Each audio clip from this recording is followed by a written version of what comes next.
ఈ రోజు నేను చికెన్ కట్లెట్ చేశాను. చాలా టేస్టీగా వచ్చిందండి. బయట నుండి క్రిస్పీగా, లోపల సాఫ్ట్గా భలే వచ్చింది. నేను ఈజీగా సింపుల్గా చేశాను. పదండి ఎలా చేశానో చూపిస్తాను.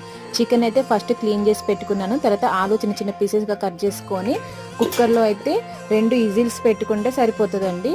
తర్వాత అవి బాయిల్ అయ్యేలోపు ఆనియన్స్ అయితే చిన్న చిన్న పీసెస్గా కట్ చేసుకొని పెట్టుకోవాలి. తర్వాత మనం బాయిల్ అయిన చికెన్ని ఆలుని తీసుకొని ఆలు యొక్క చీలిక తీసేసి బాగా స్మాష్ చేసి పెట్టుకోవాలి. స్మాష్ చేసిన తర్వాత అందులోకి సాల్ట్, కారము, ధనియా పౌడరు, గరం మసాలా, ఆనియన్స్, కొత్తిమీర, పచ్చిమిర్చి వేసి బాగా కలుపుకొని పెట్టుకోవాలి. తర్వాత ఒక ఎగ్ని బ్రేక్ చేసి అందులో సాల్ట్ వేసి కలిపి పెట్టుకోవాలి. తర్వాత సేమియా కూడా స్మాష్ చేసి పెట్టుకోవాలి. తర్వాత ఆలు చికెన్ పేస్ట్ని మనకు నచ్చిన షేప్లో చేసుకొని ఎగ్లో డిప్ చేసుకున్న తర్వాత మన ఈ సేమియాని అయితే కోటింగ్ ఇచ్చుకొని ఆయిల్లో 1 by 1 డీప్ ఫ్రై చేసుకుంటే మనకు చికెన్ కట్లెట్ రెడీ అవుతుందండి. చాలా టేస్టీగా, చాలా క్రిస్పీగా, అసలు చాలా